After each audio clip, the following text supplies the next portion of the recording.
had a chance to, when you first started tweeting some of the things that you put in the book, I don't even know what to call them. The advice. The advice. I thought, that's clever.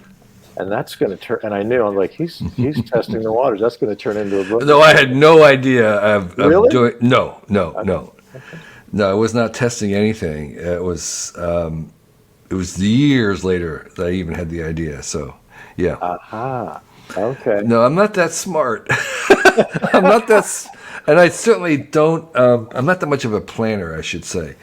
I'm a much more. And this is a piece of advice in the book, which is prototype in life. Don't make grand plans. So I don't have very many grand plans. I just prototype things. Just try things out and see what happens, and go to the next step. I think that truly is wise. Full disclosure, I am not a great planner either. I'm not the guy who structures out and schedules. I have some friends will show me their schedule on Google, and it's like, good God, how long did it take you to make that? Yeah. But somehow I still manage to get stuff done. I guess I kind of follow the prototype. Yeah. Yeah. You just try it out and see. You don't know what's going to work. I mean, right. So I want to ask you. There's a lot that I like about you and your approach to life, and it's great that you put this book together, because it's like, well, that's definitely Kevin saying that. I like that you venture out and dare to make a prediction of the future. You don't kind of put yourself in a corner and box yourself in, but it's like, this is what I see. These are the predicators that make me think that would happen. When did that first start to happen for you? And did it happen organically, or did someone point it out to you? I think it happened organically and maybe even reluctantly. One of the pieces of advice in my book, Excellent Advice for Living, is that detours are the norm for most people's lives, particularly most people who accomplish very much. They didn't end up anywhere near where they started. And that's good news for most people starting, is it doesn't really matter where you start, because that's not where you're going to end up. Amen. And that's certainly true for me. So I began by, I wouldn't say I was, of trying to keep technology at arm's length from me. And I was sort of hippie-ish in that sense. However, science fiction was a tremendous influence on me when I was young. And I kind of believed science fiction. Although I wasn't writing it myself. I wasn't trying to make it. I wasn't trying to do it. I was just a consumer of it, an enjoyer of it. And then through a long process, lots of detours and setbacks, I started to see a different face of technology, and rather than kind of having the hippie allergy to it, I saw a more organic side in the emerging online world. Bulletin boards, they felt kind of like an Amish barn raising to me. And so I never heard that before. I started to change my ideas about technology, and as I became more involved in it, it became more essential that you think about where it was going. It became almost natural that you try to anticipate it, because it was changing so fast. So you say, well, that happened in this past year, what's going to happen in the next year? You didn't say that about organic farming or even art in a certain sense. And so so I kind of was required to think about it. We ran the first public access to the internet, and you have to think about, well, where is this going? If we need to buy machines, what kind of machines do we need to buy? It was like very practical decisions that required you to have some foresight about where you thought things were going. You had to make a bet. And that kind of got me going in trying to think about the future, even going so far as to making a prediction, which is when you make a bet, that's kind of what you're doing. Or when you invest into something, you're making a prediction. And so that mode, and it was, of course, at the same time, everybody else was having to do this as well. It was not just me; it was the entire culture having to think about the next 10 years or where things were going. And so there was suddenly a conversation and a demand for that kind of thinking. And I happened to be in a lucky position where my friends were involved in inventing the scenario process as part of their boutique consulting. So Peter Schwartz and others at Shell came over to GBN, and they made a business out of selling scenario training and scenarios to corporations, and I was involved in them. So this was like a practice. This was like a high art where there was a way to do this. And again, this was something that we were practicing doing. And so interesting. So what year was the first time you got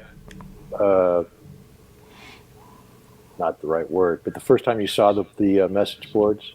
You said the message boards was in like 82. 82. Yeah. Wow.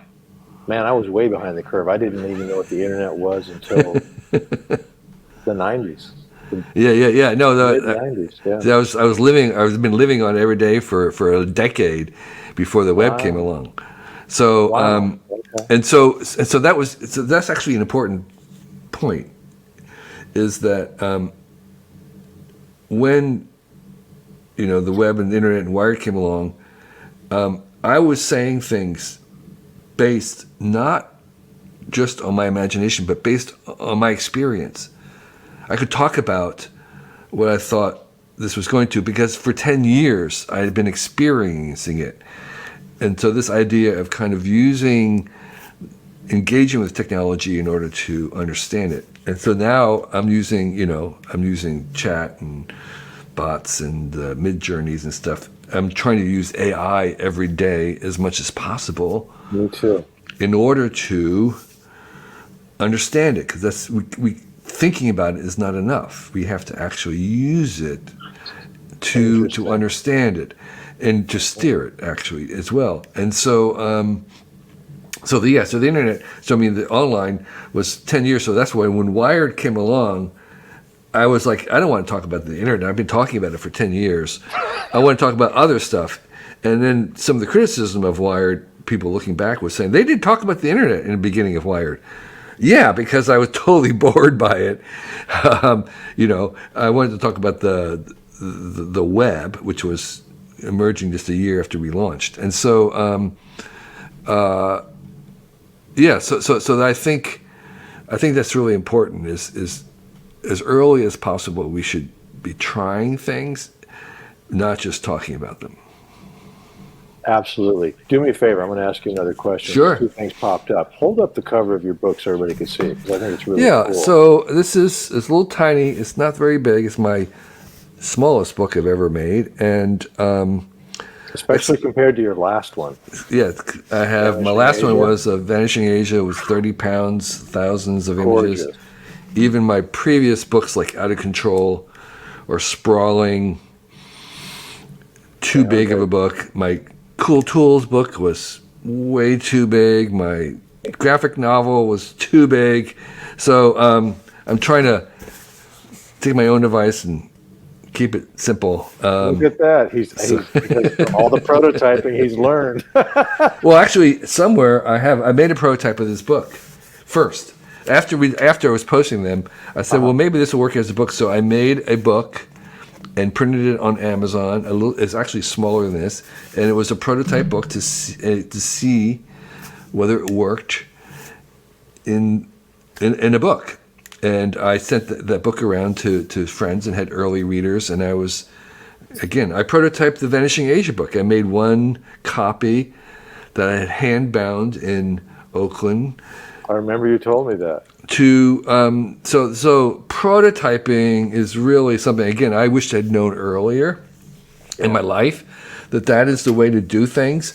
Is you kind of like you're just going to make and remake and do things over and over again. I've been making all my life, but I always the idea of remaking something to me was like I was so distasteful. I had such an aversion to it, and it just seemed wrong and a waste of time. But now I understand that I'm going to be remaking things and making multiple versions to get to something really good, including, of course, writing a book, but even other stuff that I make, whether it be something physical or something intangible. You really do have the heart of an artist, which is another thing I really like about you. So it sounds like it came about organically. You were influenced by it was in your sphere of influence, the message boards, and then of course the natural progression of being able to talk about it after having been absorbed in and surrounded by, immersed in, not absorbed but immersed in the web for not the web, but message boards for 10 years, that you could talk about those things with intelligence and with pragmatism that most people, they hear that right away and like, this guy knows what he's talking about. It's interesting to hear you say it, and encouraging to hear you say that. I feel like I'm kind of a very late bloomer in many ways, and I'm only just in the last 5 years understanding what you just said about creating something, and it's a prototype. And in the past, I would always look at it as like, well, I've created it, here it is. And it's like, well, yeah, that's the first iteration of it, man. Right. You've got to keep going with that. And I'm in the middle of writing a memoir about my time in a cult. And I mean, it started out over here, and now it's like up here somewhere. And the chart, the graph has been every which way but loose. So where you end up is not where you start. Where you start is not where you end up. And so everybody's life is full of detours. And so I commend that, and it's just something that I wished I'd known when I was younger. This expectation of having to redo things and iterate to greatness is really the only way you get there. And it's another reason why I also am an advocate for doing things on a regular basis, because that it gives you the power to the confidence that there's more where that comes from, so you can let go of things. So well said. Yeah, that habit of showing up. Right, showing up, doing it again. Yeah. If it doesn't work the first time, you do it again. You have another try, and that liberates you to take risks, because if it's a failure, well, there's one tomorrow I can do. And it's really kind of, you really do, it really is a volume. There's something about volume in making art where you have to do a lot and make lots of them to get something really great. Yeah, I remember hearing about Gershwin's process. I don't remember where I heard it, but he'd written, let's just throw out 15,000 songs. And out of those 15,000 songs, 3,000 were actually usable. And out of those 3,000, it culled down, and then it just showed like all of the hits that he'd had, Rhapsody in Blue being one of them. I'm like, my God, 30,000 to receive Rhapsody in Blue, right? Yeah, exactly. I mean, a lot of the stuff that Picasso painted was forgettable, and which is fine because he has some great ones. And so, but he was painting. He totally changed his over time. Style. Yeah, absolutely. Yeah, I'm a big fan of Hockney, David Hockney, as an artist, and he's a daily. He's doing multiple paintings a day, getting better as he gets older, and that ability. Some of his stuff drawn with his thumb on an iPhone are cool, but not necessarily great art. But that's the process. You just keep doing it. That's the process, exactly. Speaking of which, Mr. Kelly, I saw when you were posting, I followed you, I still follow you as far as I know, on Twitter. You were doing artwork on your, I don't know what you used. iPad. It was on your iPad, okay. And you know, it's not earth-shattering, like, incredible art, but you can see, like, oh my God, that's the genesis of something. I don't know where it's going to go for you, or if it'll go anywhere. Who knows? Who knows? So I did it every day for a year. I posted something for a whole year. Now I'm posting AI art every day, and the audience was me. I mean, I was what I was trying to do is I was trying to surprise myself. I would sit down, have absolutely no idea what I was going to draw, and then it's like, I want to channel. It's like, I don't know, what's it telling me? There's a dot. What does the dot mean? And then I would draw, and I would try and surprise myself, not repeat myself, do something that I found surprising and unexpected. And so I don't really have a style. If you want to be a successful artist, you kind of have to have a style. I don't have a style. I'm not going to make my living doing art, but that's okay. I'm just doing it to surprise myself. And the same thing with AI. I try it every day. It's like, let me do something different today. Let me see if I can do something that hasn't We been share done. something similar. Look at that. We have a commonality. I do the same thing. At first, I was of the school of thought that Hollywood had instilled into all of us. The robots are coming to kill us. Skynet's coming, right? And I was like, well, it's here, so I can fight it. I can be afraid of it, which is really what that's all about, right? For me, in this instance. Or I can try to embrace it and see what's up with it. And so that's what I've chosen to do. And I like you, do something every day. I'm in the middle of creating a children's book, and creating the images for it. And it's challenging because each image comes out a little bit different. And like, that's not going to work in a book. It's got to be the same style, the same format, the same technique. And I mean, I'll get there. But Yeah, it takes a lot of time. That's what people don't really appreciate. it really does. It's like they think, it's like the painters in the 1800s when photography came along. It's, all you do is just push the button, you photographers. Right. Yeah, you push the button, but it's not just pushing the button to be a good photographer, as anybody can tell you. Right. And it's the same with the AI. It's just not a matter of clicking on something. You've got to have a long dialogue. You've got to cajole. You can have magic incantations. You have to whisper to the AI to get it to do what it is that you want. And some people are AI whisperers. They're really, really good. I follow a couple of people who get a very consistent look and can make things continuous, and it's thousands of hours of working with these AIs to be able to do that. So hats off to them, but that's what it's going to take. Truly, yeah, it is. I agree with you, and I'm finding it's all about the old computer programming coding axiom from back when I was a kid, you know, GIGO, garbage in, garbage out, and it's all about your prompt, and then like you said, it's thousands of hours of figuring it out. I got your book here. I'm looking at it, and it's so funny. I left it open to this, and I want to read it. I want to share it with everyone because this is a little bit of a subject change, but it's something that everybody wrestles with. Okay. And there is an art to it, and it's encouraging to hear you write this, and now it's out there in print, or will be shortly. And it's about meeting people. Everyone is shy. Other people are waiting for you to introduce yourself to them. They're waiting for you to send them an email. They're waiting for you to ask them on a date. Go ahead.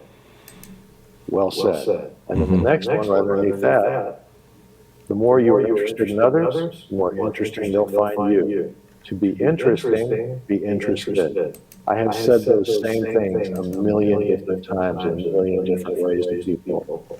As they talk about the imposter syndrome, where they don't know how to network with people or whatever. Like, it's really simple. Yeah. Take the focus off of you, put the focus on them, and really listen to them.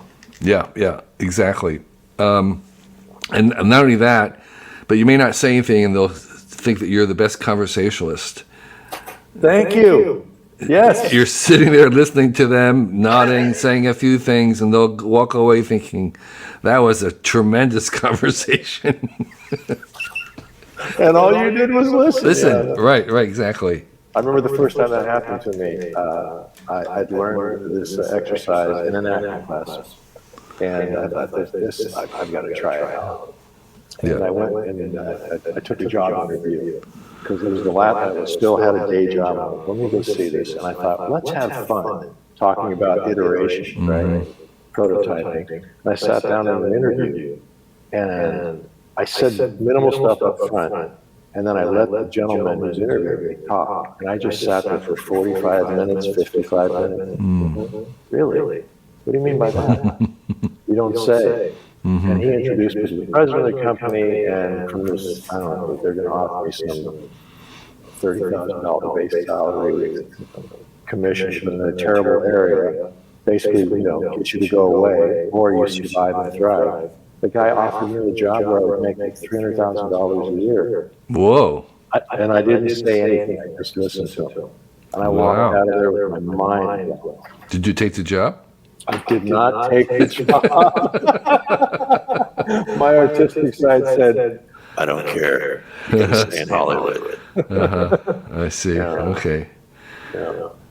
But it is true. The more you listen to somebody, the more you can watch them literally blossom right in front of you. Well, and they frequently do right. walk away saying, God damn. So another piece of advice in this book is that you can't reason a person out of a belief that they haven't reasoned themselves into, and that the best way to try and change someone's idea is to listen to them, explain why they believe what they believe, and that act of listening is kind of an emotional level rather than kind of a logical level. Right. And that you're more likely to be able to change someone's view by listening to them than by actually trying to argue with them. Amazing that you say that. Having done this call, worked my way out of brainwashing, you go through all these mechanisms, which I'm not going to bog us down with here. If you try to ration, what you just said is really the core of dealing with someone who's been brainwashed or mind controlled, whatever term you want to use. You're not going to rationalize with them. You're not going to work your way out of it through logic and reason. It's just not going to happen because their belief system is not rooted in that. Everyone's belief system, not just theirs, is rooted in emotion. You're right. Yeah. So by listening, you're kind of connecting at the emotional level, and you have a little bit more room or power to influence at that level if you stay there. So, listening is a superpower. And then the other bit of advice I give about listening is that when you're really trying to go deep with someone that you love, when they're done telling you what they're telling you, say, is there more? I saw that, yes. And then there'll be more. And then you say, is there more? So you kind of have to go three levels. And it's the same thing when you're trying to find out what really happened to someone. Right. You have to go three levels, 3 iterations, 3 cycles. On the 3rd cycle, you'll finally get the truth. So I'm curious, how did you get to these pearls of wisdom for yourself? As I said in the book, I think a lot of this has just been transmitted from the past. There are things that either I've heard other people talk about, I have tried myself, some of it I've kind of concluded on my own. Others, I think they're ancient bits that, are just classic and some proverbial, literally proverbs of, I'm just going to open this book up random. Okay. Right. Okay. Well, one of them is that worth repeating, measure twice, cut once. Okay. That's a classic, right? Sure. If you can't tell what you desperately need, it's probably sleep. Right? So that's, I don't know. That just seems like something. Ignore what others may be thinking of you because they aren't thinking of you. Okay, that's sort of like, I think versions of that have been said by other people. I just try to put it in my own words. If you meet a jerk, ignore them. If you meet jerks every day, all the time, look deeper into yourself. All right. So I don't know. Someone probably said something like that to me, and I just remembered it. Writing down one thing you are grateful for each day is the cheapest possible therapy. So that one sounds so trite, but it is true. Yeah, so that one is, just observing people like my daughter who are working on their gratitude, and how gratitude really, a lot of the practices are come down to basically writing, saying what you're grateful for. That this kind of saying grace. So in our family, we say grace before meals, grace, gratitude, a little blessing of gratitude, and that is probably better than therapy. So I don't know. They come from a different mix of things. Sure. You're Christian faith, yeah. right? Mm-hmm. Okay. How long have you been practicing? So I had a cinematic religious conversion in Jerusalem Easter morning when I was about 29. And I told that story for the first time that I told anybody on This American Life, of all things. And it's kind of a weird way how that ended up happening, but so that's been 30, so that's been 40 years, I guess. I'm not a fundamentalist. I'm not a literalist. I'm much more interested in sort of the cosmic Jesus, as I would call him. This idea of, I'm really interested in the idea that of understanding God. I think whoever has the biggest God wins. And so part of what I'm trying to do is to imagine the biggest God that's possible to imagine. And so that's where I am, working on the biggest God. Do you have a church nearby that you go to? So there's a rock and roll Bible. There's a rock and roll church, non-denominational, in San Francisco that we have been attending. That is called a seeker church. Okay. And seeker churches, you walk in and it's like a theater with theater seating, cup holders and stuff, and they put on they have rock and roll, Coldplay and stuff. And the idea is that they're trying to welcome people who are seeking, and so they want to be as comfortable and non-threatening as possible. So that's who they cater to. They cater to people who are seeking. Meet people where they are. Good idea. Yep. Okay. Listen, I'm married. I'm non-denominational, non-religious, and I married a Baptist preacher's daughter. And, she grew up in church. The times I've gone to church with her. People pick up the books, the hymn books to read along. She knows every word of every one of them. Sure. And the biggest thing that a big difference I see between going to, my wife's a black woman, going to an all-black church or a predominantly black church versus a white church is there's music, there's call and response, right? There's dancing, right? People, they call it a million different ways. And that's not important, but the spirit will move them and throw their hands up or fall out or whatever. And it's very much like what you just said. It's theatrical. It's a show. And I thought, maybe if I'd been introduced to this might have been fun. I could have gotten into this because I love it. I love it. Yeah, well, ritual is important. That's another piece of advice in the book I give for families, which is have as many rituals as possible. I read that. I love that. A ritual, we always can define, if you do something 3 times in a row, it can become a ritual. It's now a ritual. and they don't have to be very deep. They could be pancakes Sunday morning every day, which we did for 20 years, or I have a friend who does pizza every Friday night. It's just a ritual. They do it no matter what. There it is. And that expectation for kids is just so strong. It becomes something they can rely on in a curious way. It becomes foundational. It's interesting because it does become foundational, and then it starts to grow these chains, these binds, these bonds, and communication starts to happen, and sharing starts to happen.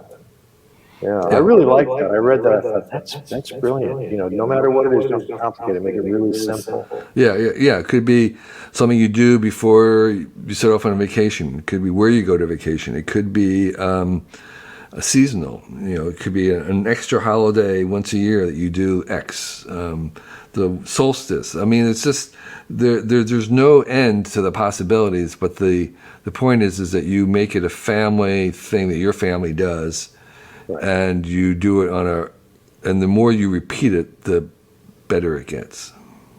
Truly. Got a suggestion for your daughter, even though she didn't ask for one. Make her gratitude that she's working on, make it something she does first thing in the morning and make it really small. Yeah, she does. Does she? For her. She's an expert in gratitude. She's really, that's her thing.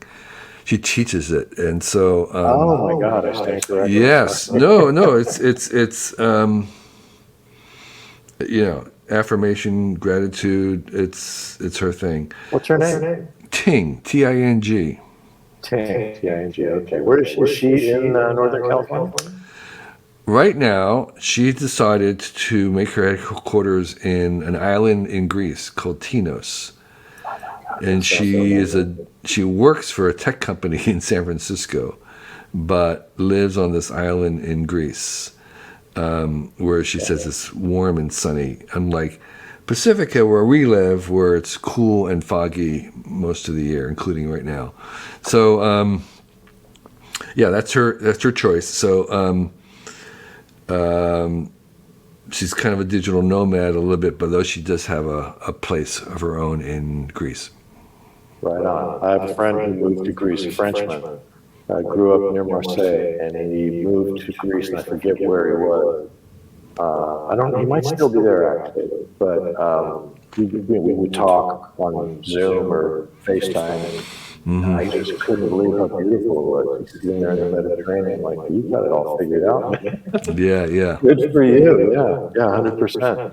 So, do you think you might do something with your artwork in the same manner that you've done something with the books? Unlikely. I might. I make 2 or 3 books every year. I do 2 or 3 books mostly. Okay. So a lot of photography, some art, and I just make private books sometimes to give as gifts. Okay. So I might do something as a kind of gift book, but I do this other thing that I'm really eager to share with people called a walk and talk.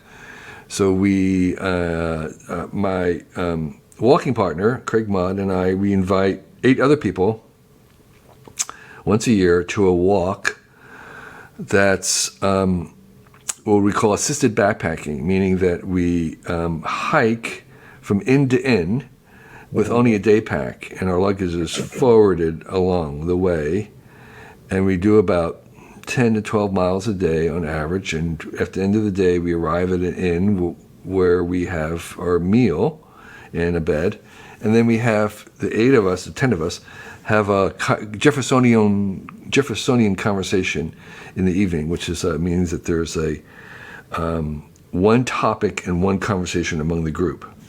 So we talk about one thing in the evening, and that thing, a subject, is selected by everybody present, has a chance to select one of their topics for the week. It is memorable. It is so fantastic because during the day, with the 10 people, we chit and chat, all small talk as we walk along. Right.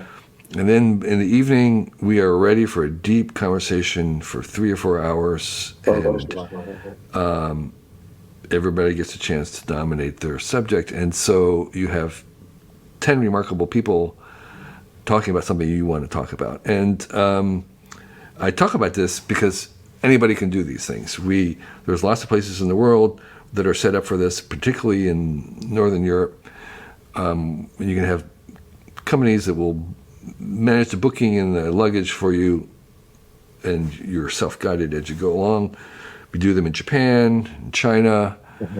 We're doing one now in Thailand. And so I do a book. The point of this is everybody at the end gets a book from the walk, in addition to everything else. So that's one of the books I produce every year is the walk. I love that idea. Yeah. So you're saying there are actual companies that will do they basically be your porter. Well, they arrange the lodging, and then they'll also facilitate the luggage forwarding. And what they're charging is hardly much more than what you would charge, what you would have to pay just for the inn. So, Wow. yeah, England. There's tons of them. Ireland, Scotland, along the Camino de Santiago in Portugal and Spain and France. Yeah, so you can just pay them, as I said, not much more than you might pay a B&B, and they'll arrange everything, all the lodging along the way, give you a route, and move your luggage for you. And you could do it yourself. You don't need a group. Sure. Yeah. I love that idea. In fact, Yeah. I hate to sound like I've had a similar idea, not exactly that one. Yeah. So do it with a group. Have 8 friends or 5 friends, whatever it is. Go on and have your evening. Talk about one conversation, and you'll remember it forever. No doubt, yeah. That's fantastic. You have the daytime where you're just talking and walking and being stimulated by nature. And then at night, after you've had your food and shower, sit down and just get really focused in on the topic. Yeah, in Japan, we have the hot bath at the end of the day. Take the bath. You have to sit down in your robes to a little meal, and it's just fabulous. It's really, really great. And I talk about it, trying to get other people to kind of do their own version. I'm going to have to do it. I'd love to come along with you guys, but I don't know anybody. I want to be a good ninth wheel. But Yeah. So if an organization, there are lots that do it. The one that we use in England is called, and in Europe, is called Max, M-A-C-S, Max Adventure. And if you go there, they've got a lot of different routes. Pick a route, sign up, and you go when you want. There's your own dates, your own group. Pick a route. You're not being guided. You're following a map or GPS. That's great. It's really cool. That is really cool. I love that idea. Okay. So you're not sure you're going to do anything more with the art or photography, but you do like 3 or 4 books a year, your own personal thing, and one of them is from this. It's a very Camino style, minus the kind of the contemplative nature of it. Right. I don't know. A friend of mine did the Camino and loved it. Recommends it. Yeah. We've done part of it too. You don't have to do the whole thing all at once. That's a really major undertaking. But we did like the last 100 kilometers of the Portuguese way. There's 4 different routes. Okay. The Camino. The one comes from France over the Pyrenees to Santiago. One comes from Madrid across Spain, and one comes up from Lisbon up Portugal, and one comes across the Channel, starting at the edge of from England. And so there's 4 different routes, and they're all provisioned. Well provisioned, yeah. He told me, I think he did the Portuguese. Yeah. He talked about Lisbon. Yeah. Okay. All right. Okay. So the one thing I did not start off with today, and I think that's a different background picture you have from the last one. I'm almost positive. Am I right or am I wrong? You're wrong. I'm wrong. It's the same one. It's the same one. You still know how to show up with a colorful background, man. Yeah. This is U.S. Army of Engineers map of the Mississippi River meanders over time. So this white one is the current Mississippi River, and all these other ones here are the ancient meanders in the Mississippi River Valley that are now, they're geological layers. They're not really visible. And this is just a map that I found on the government website. It was little pieces of it, and I stitched it together, and then I had to print it out. And it's geological art. Love it. That's fantastic. Okay, gear shift again. What was your favorite part of being senior Maverick at Wired? Oh, okay. So I obviously, besides making up the title, which I was not called at that time, I was executive editor. But what did they call it before you made up the title? Well, I was called executive editor. That was my title at the time at Wired. Sorry. And I engineered it so that I did not report to anybody and nobody reported to me. So I had the ultimate job where I had no reports, no one I reported to. I was the dotted line off to the side. And then later on, when I left, when we sold the magazine, and it was not as much fun. I didn't want to work for a billionaire, and so it was fun working for ourselves. But I didn't want to work for the man, so I left, and I still was involved in writing for the magazine and other stuff. And Condé Nast, who bought Wired, and the usual title for this is editor at large. Apparently, most editor at larges at Condé Nast magazines took a salary, and which I was not, and they decided that they were going to outlaw editor at large and the title. So I had to change my title. And so Chris Anderson, who was editing at the time, says, "What do you want to call yourself?" And I thought for about 2.5 seconds, and I said, "Senior Maverick." And I've been Senior Maverick. So I don't know what it means. I don't know who's the Junior Maverick, but there it is. I think I'm the only Senior Maverick there is. And this is way before John McCain. Absolutely. It feels a lot like the same kind of energy headspace that I was in when I went into that job interview. Let's see what happens when I try this listening exercise. The next thing I know, they offer me a $300,000 a year job, and I was just kidding, guys. I was like, Yeah. Okay. All right. So, on the note of gratitude, what are 3 things you are grateful for today, aside from family and friends? I'm grateful for my health, which I don't take for granted at all. Right on. I'm 70, almost 71. I'm just so lucky in so many dimensions. I don't even know where to begin. And I really feel the older I get, I'm much more appreciative of the luck I've had and how important luck is to people's success. And I'm ready to admit the role that luck has played in my life. And so I am grateful. Honesty is refreshing. I am grateful for the luck. So luck from being born in the country I was born in, when I was born, being a white guy has incredible advantages, but also even at Wired, it was a lot of luck. If we had been a year earlier, it wouldn't have worked. A year later, it might have been too late. Those timing, being around, running into the right person. There are plenty of people that I've met who have been working harder than I have worked and aren't as successful, in part because they just didn't have the luck. And so that is, and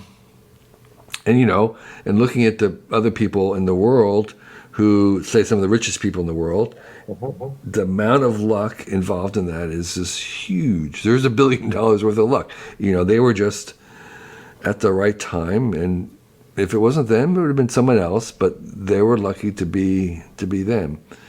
So So that's what I'm grateful for. I'm grateful that I've been lucky. Grateful for my health, grateful for my luck. And then boy, the three biggest things to be grateful for. You've already given like five, but I love that you keep doing Well, yeah. I mean, Great. so I think I was grateful that I had one. There's only one job that I wanted to do when I got out of school. Like, I didn't really want to work for anybody. I didn't really want to have a career. Yeah. I had one dream job, and I got to do the dream job. And I'm really grateful that I got to do my dream job. And that wasn't Wired, it was at Whole Earth. And so getting to do your dream job is, yeah, I mean, what's this? You have to be grateful for that. 100%, 100%. I have to remind myself that every day, because the luck that I'm looking to get has not happened in the way that I'm hoping will happen. Got to make peace with that, and then any day that I go to work doing what I do on a set in any capacity is one of the best days of my life. Okay, we got to wrap this up because we both have a heart out soon. Where did the idea of 1,000 true fans originate from? Because people, I know you get asked this 40 million times. People have glommed onto it. Ryan Holiday wrote a damn book about it. Yeah. So just to recast for those who don't know what the 1,000 True Fans, the theory is that with new technology, if you're a creator, it's for creators, artists, photographers, musicians, ballerinas, dancers, whatever. If you're a creator, Right. and if you can use technology to have direct interaction and engagement with your fans, then you don't need to have 1 million fans to be successful. You could, if you had 1,000 true fans meaning someone who purchases whatever you produce,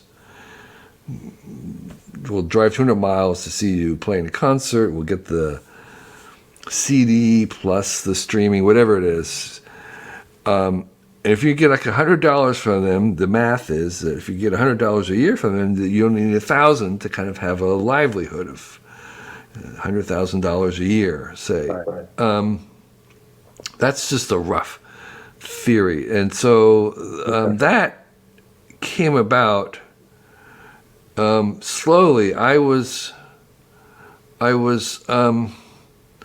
talking about this technology being disintermediating and trying to have your fans produce things before Kickstarter. This was before Patreon and Kickstarter.